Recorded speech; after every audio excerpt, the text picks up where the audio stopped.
So, Be'ezat Hashem, we are starting a new venture here with Rabbi Zohar HaKadosh. Zohar HaKadosh, Tzaddik, Baruch Hashem, who approached me and says he wants to learn.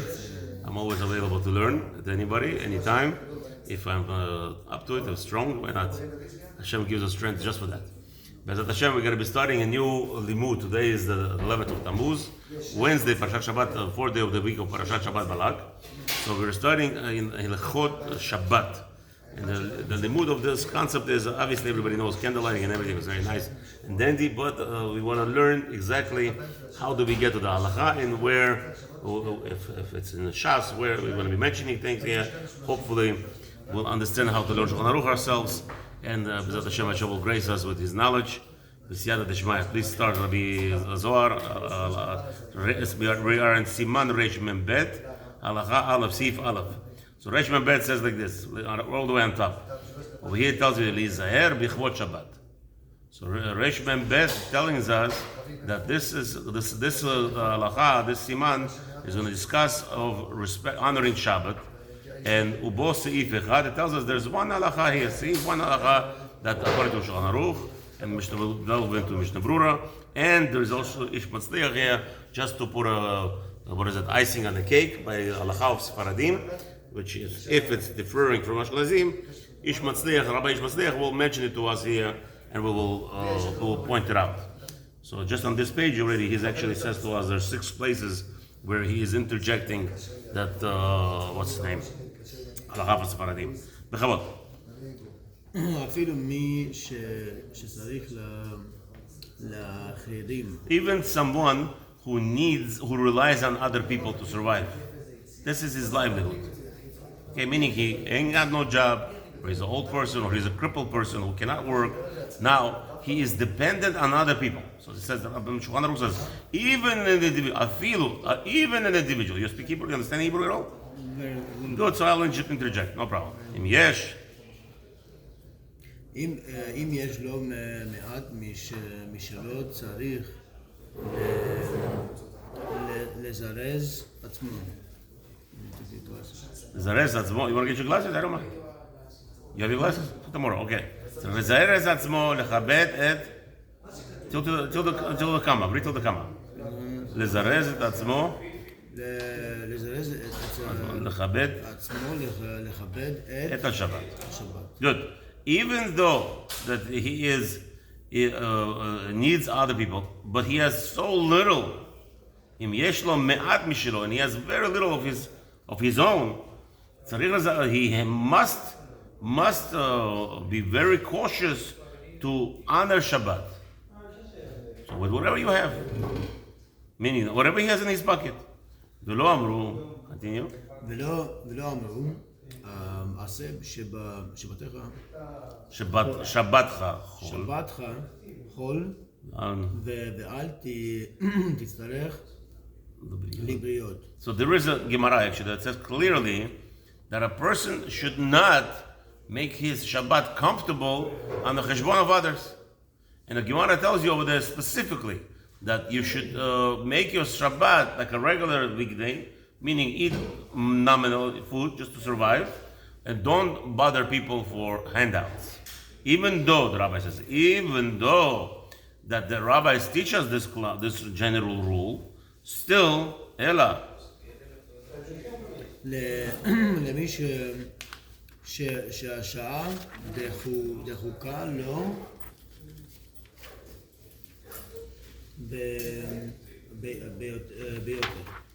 ביותר. So now, so now, ולא אמרו עשה שבתך חול ולא תצטרך לבריות, אלא למי שהשעה דחוקה לו ביותר.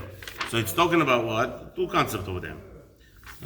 Mishnah Berurah explains, לעבוד עליהם ולא משכון.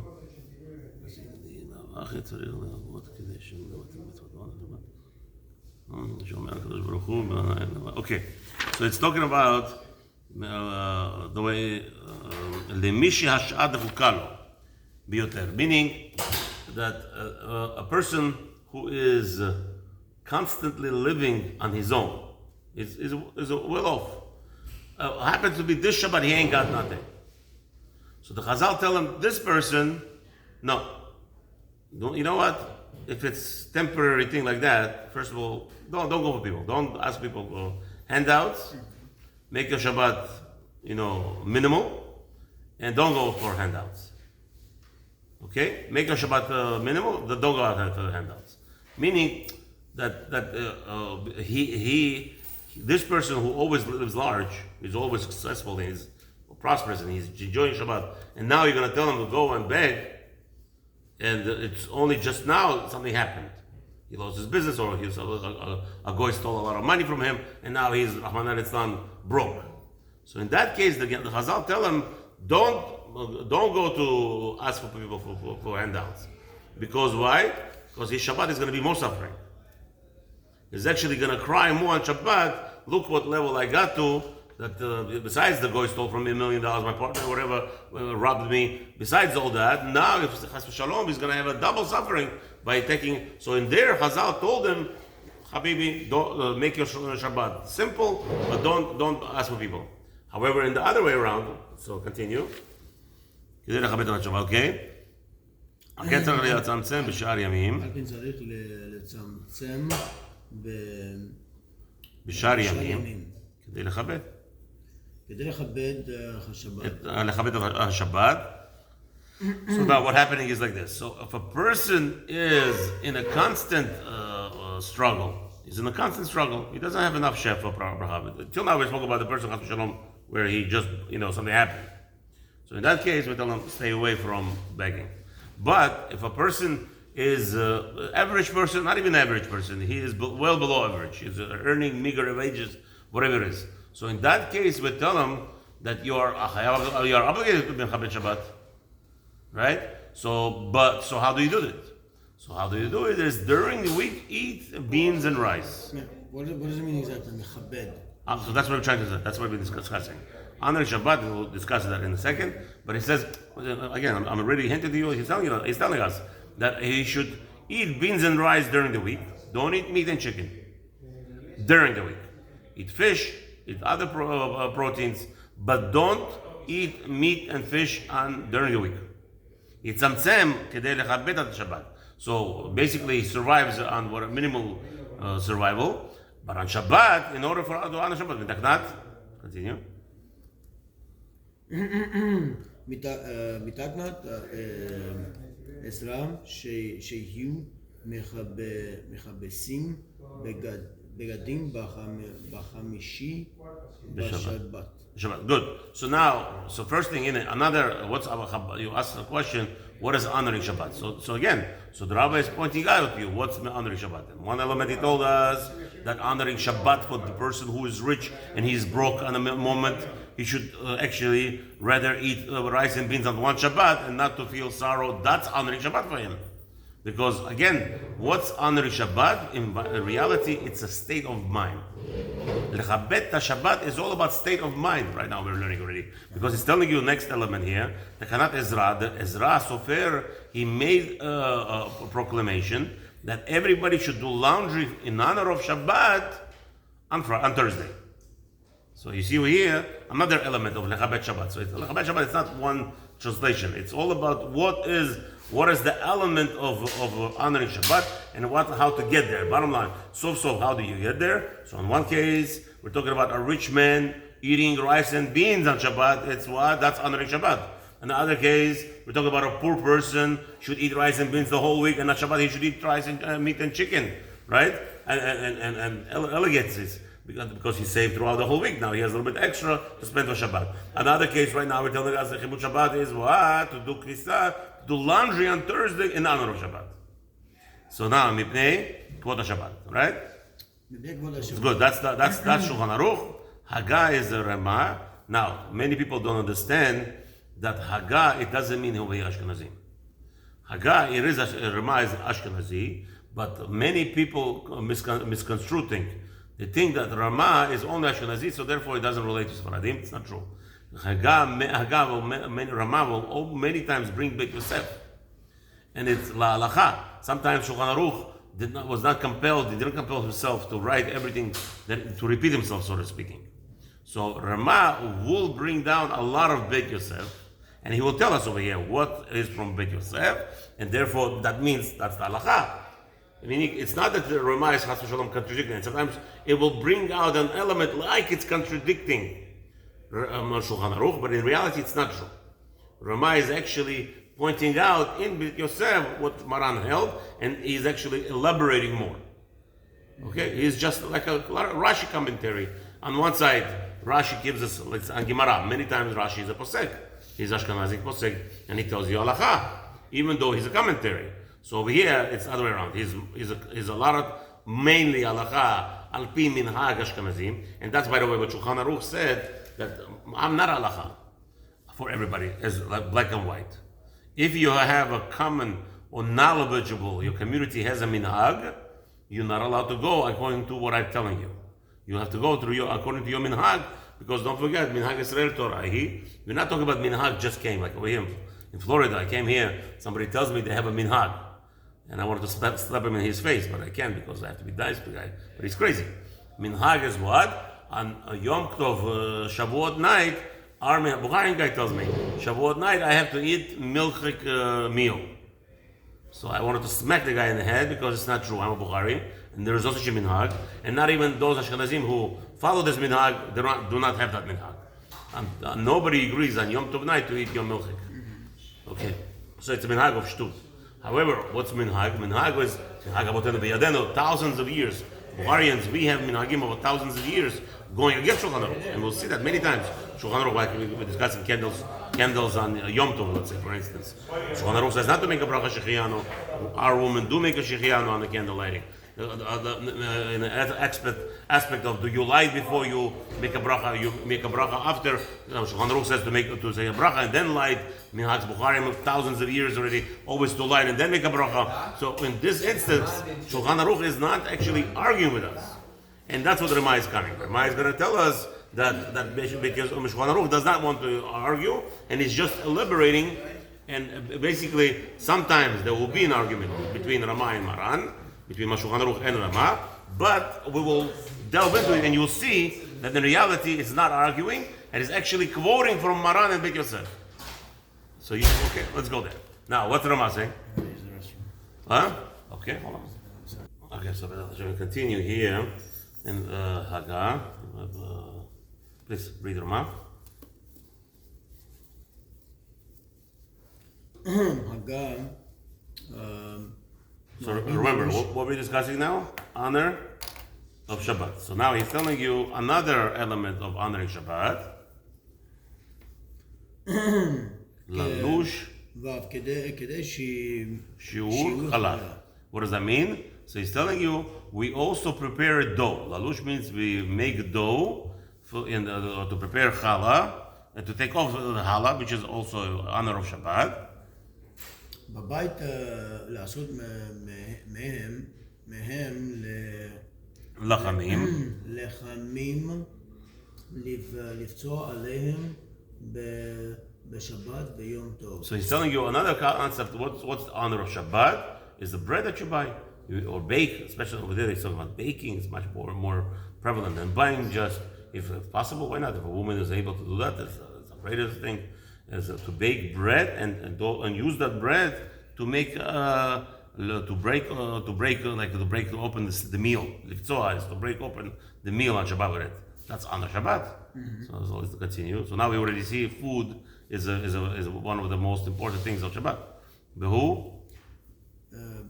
Quick question: If let's say somebody likes sourdough, right? But sourdough, if you're buying it, usually buy it for Shabbat.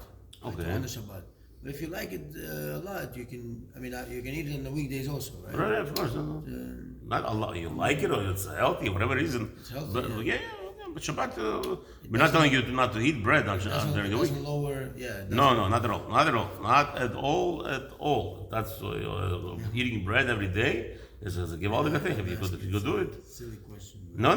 It's important because you're saying. You must have learned here. We learned just now. Be mitzamtzem, shorten your pleasures during the week in order to have a much more pleasure. You're right. Over there specifically, that's why I outlined: eat rice and beans during the week, and eat on Shabbat meat and chicken. Those are But now, if somebody eats meat and chicken during the week, doesn't mean that he's diminishing honor of Shabbat. Obviously not. Listen, the guy needs Baruch Hashem He's wealthy enough to eat meat every day. How what? We're not telling you to. We're talking about, if you took a notice over there, we're talking about a person who is unable to eat meat on Shabbat. Unable to eat meat on Shabbat. So in that case, we tell them don't eat meat during the week in order to save more money to buy meat for Shabbat. Okay, but over here, we're not going to tell you to don't eat bread during the week in order to enjoy the bread on Shabbat. No. Okay. I'm saying type of bread. I'm not saying. No, it doesn't matter. It doesn't matter. You can buy cheaper bread. And then suffer with his, his body is a kli kodesh. Why should you make yourself suffer? Because you want to enjoy Shabbat. No. If you're asking if there is a mitzvah to make yourself suffer during the week in order to enjoy Shabbat, chas v'shalom, it's actually could be an averah to make yourself suffer for nothing. We'll see that later. This actually Gemara actually calls people who do ta'anit rashaim. People who fast during the week and don't eat properly, they're actually called rashaim. So it's all about, again, intentions. So you will know. If they don't eat properly. Right. But if they're doing fasting for if they're fasting before, because whatever the reason is, and it's acceptable reasons in the Torah, then it's a mitzvah. But it could be actually an averah to fast, just like that. Okay? And the shanot. So that's a big honor to bake bread, and you should not change from that one of the elements of honor. Yes? Yes, שכתבו. ואין לשנות. Okay, not to change. Next. ואין לשנות. יש שכתבו שבמקצת מקומות נהגו לאכול מול יתה שקוראים פשטידה בליל שבת. בליל שבת. So now some have mulyata, it's like some kind of filling, or it's talking about also, some say it's talking about kugel over here. You know what kugel is? Ashkenazi meal. It's like a macaroni kugel, a potato kugel, so it's like a pashtida. It's like something that's baked. Yeah. So it says some have that custom to eat it, especially on the night of Shabbat, and that's what Ashkenazim do. Mostly they have different types of kugels. Then that's honoring Shabbat specifically. Meaning they eat potato all week, but what do you do with a potato for Shabbat? It's special. You make a potato kugel, like something special now. Now we'll see where today everybody became already in the custom to eat Thursday night kugel and Thursday night chulent. We'll see where all that comes into the picture, because over here it specifically tells you it's for Shabbat. So how it became there, we'll learn all that. Zecher leman. Why all this pashtida? What is that? Zecher leman. שהיה מכוסה למעלה ולמטה. No, that's what it says. So all these elements, let's say that they had dough. So Bukharians, they eat gosh gaja. You know what gosh gaja is? You have dough on top and the bottom, and the meat in the middle, right? So in that case, that's to memory of man. In olden days, the man used to come with a covering on top, covering in the bottom, and the man was in the middle. So that's what Shabbat we eat. So many different kinds. It's like a pie. Like a pie also could be anything that has, or the kugels. Like I guess there's burn on top, burn in the bottom. There's in the middle element. So it's also that. Velo ראיתי לחוש לזה. However, it says I did not have anybody have any. So again, that's what Rama says, and actually Mishnah Berurah will interject it and say that's a custom in our city. So in the city, that was a normal thing. And so we have to end already because 8 o'clock the minyan starts. But B'ezrat Hashem, anybody wants to join us, 7:30. If you have to go for Parnasah, lechot et Parnasu, make a lot of money without any headaches. Tomorrow we'll go into Mishnah Berurah.